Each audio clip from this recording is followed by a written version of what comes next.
Hello students, welcome to the channel. Elections and organisation of data chapter का जो आज का हमारा पहला वीडियो है, उसमें हम लोग डिफरेंट टर्मिनोलॉजीज को एक एग्जांपल के थ्रू एक्सप्लेन करेंगे। वीडियो को लास्ट तक देखिएगा ताकि आपके सारे डाउट्स क्लियर हो जाएं। तो चलिए शुरू करते हैं आज का वीडियो। क्वेश्चन सॉल्व करने से पहले हम लोग इन टर्म्स को एग्जाम्पल के थ्रू वन बाय वन समझेंगे ताकि क्वेश्चन सॉल्व करने के समय हमें किसी भी तरह की परेशानी ना हो। डाटा का मतलब हुआ कि नंबर्स का ऐसा कलेक्शन जिससे हम लोग को कोई इंफॉर्मेशन मिले। जैसे फॉर एग्जाम्पल किसी क्लास के 10 स्टूडेंट्स का हम लोग हाइट मेजर करते हैं। ये हमारा क्या 10 नंबर्स का एक कलेक्शन है जो कि हमारा 10 स्टूडेंट्स का हाइट बता रहा है किसी क्लास में।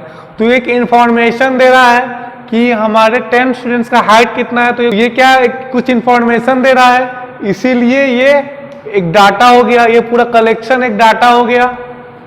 तो लोग डाटा का डिफिनीशन लिख सकते हैं, collection of numerical figures giving some particular type of information. यानी कि न्यूमेरिकल फिगर्स का कोई कलेक्शन जो कि कुछ खास तरह का इंफॉर्मेशन दे रहा हो, तो उसको हम लोग डाटा कहते हैं। रॉ डाटा का मतलब होता है कि जो हम लोग को डाटा है उस पर हम लोगों ने अभी कोई छेड़छाड़ नहीं किया। उसको हम लोगों ने जैसे हमारे पास डाटा आया वैसे हम लोगों ने लिखा है। जैसे यहाँ हमारा पहला स्टूडेंट का मेजर किया हाइट तो उसका इतना है, सेकंड स्टूडेंट का उतना है, थर्ड स्टूडेंट का है। मतलब जैसे हम लोग को डाटा आता गया वैसे हम लोग लिखते गए। जो ओरिजिनल फॉर्म ऑफ डाटा होता है उसको हम लोग कहते हैं रॉ डाटा। तो ये जो है हमारा अभी रॉ डाटा है। तो ये क्या था हमारा, ये हमारा रॉ डाटा था। तो उसको हम लोगों ने असेंडिंग ऑर्डर में इसको अरेंज कर दिया है। तो ये अब हमारा एक एरे हो गया। तो हम लोगों ने एरे का डिफिनीशन में लिख दिया कि arranging numerical figures of data in ascending और डिसेंडिंग ऑर्डर। यानी जो हमारे डाटा का जो नंबर्स है उसको हम लोगों ने असेंडिंग या डिसेंडिंग ऑर्डर में लिख दिया, तो वो हम लोग का एरे हो गया। इस डाटा में जो हर नंबर है वो एक ऑब्जर्वेशन है। जैसे 145 एक ऑब्जर्वेशन है, फिर ये 145 दूसरा ऑब्जर्वेशन है, फिर 147 तीसरा ऑब्जर्वेशन है, फिर 147 एक ऑब्जर्वेशन है। इस तरीके से जितना हम लोग का नंबर है वो हम लोग का ऑब्जर्वेशन हो गया इस डाटा में। ऑब्जर्वेशन का हम लोगों ने डेफिनेशन ऐसे लिख दिया कि each numerical figure in data is called observation. यानी कि जो भी हमारा नंबर है इस डाटा में वो हर नंबर एक ऑब्जर्वेशन है हमारा। तो अब हमारा नेक्स्ट है frequency of observation. Frequency of observation का मतलब हुआ कि एक ऑब्जर्वेशन कितना बार रिपीट हुआ है।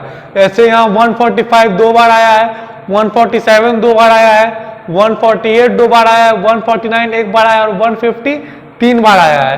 तो ये 145 जो हमारा ऑब्जर्वेशन है इसका फ्रीक्वेंसी 2 हो गया। 147 जो हमारा ऑब्जर्वेशन है इसका फ्रीक्वेंसी 2 हो गया। उसी तरीके से 148 जो हमारा ऑब्जर्वेशन है उसका फ्रीक्वेंसी 2 हो गया। फिर 149 जो हमारा ऑब्जर्वेशन है उसका फ्रीक्वेंसी 1 हो गया और 150 जो हमारा ऑब्जर्वेशन है उसका फ्रीक्वेंसी 3 हो गया। तो हम लोगों ने फ्रीक्वेंसी ऑफ ऑब्जर्वेशन का डेफिनेशन लिख दिया कि the number of times a particular observation occurs. यानी कि कोई हमारा एक पार्टिकुलर ऑब्जर्वेशन है, यानी कि कोई हमारा एक ऑब्जर्वेशन है वो कितने बार डाटा में हो रहा है, वो कितने बार डाटा में रिपीट कर रहा है, वही हमारा होता है फ्रीक्वेंसी ऑफ ऑब्जर्वेशन। किसी डाटा को एक टेबल के फॉर्म में लिखना उसको हम लोग कहते हैं टेबुलेशन ऑफ डाटा। यहाँ पे हमारे पास डाटा दिया हुआ है और उस डाटा का कितना फ्रीक्वेंसी है सो दिया हुआ है। तो अब हम उसको टेबल की में ऐसे लिखेंगे। पहले तो हम लोग डाटा और फ्रीक्वेंसी का यूज करके हम लोग यहाँ पे एक टेबल लिखेंगे। तो यहाँ पे क्या ये 145 हमारा डाटा है और उसका फ्रीक्वेंसी 2 है। तो इसको हम लोग इस तरीके से लिख देंगे 145 और फ्रीक्वेंसी उसका 2 है तो उसके नीचे।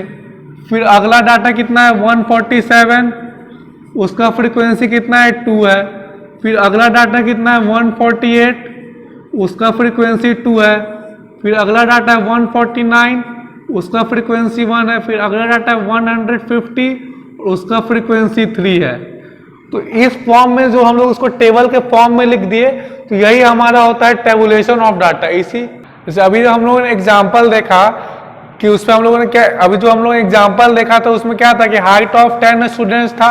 तो उस स्टूडेंट्स को हम लोगों ने पहले उसको कलेक्ट किया, उस डाटा को एक एक मेजर करके हम लोगों ने उस डाटा को कलेक्ट किया, फिर उस डाटा को हमने लिखा यानी उसको प्रेजेंट किया, फिर उसको एनालिसिस किया यानी कि उसका हमने विश्लेषण किया कि हाँ कि इतना जो है इसका ये हाइट है, इतने बच्चों का ये हाइट है, इतने बच्चों का ये हाइट है। जो एनालिसिस करने के बाद जो डाटा है उससे हम लोग कुछ मीनिंगफुल इंफॉर्मेशन और निकाल सकते हैं। तो ये सब चीज की जो पढ़ाई होती है, ये सब चीज की जो पढ़ाई होती है सो स्टैटिस्टिक्स के अंदर आता है। तो statistic is the subject that deals with collection, presentation, interpretation and analysis of numerical data. I hope कि सारे डाउट्स क्लियर हो गए होंगे इस टॉपिक से रिलेटेड। इस टॉपिक से रिलेटेड फिर भी कोई डाउट है तो प्लीज कमेंट।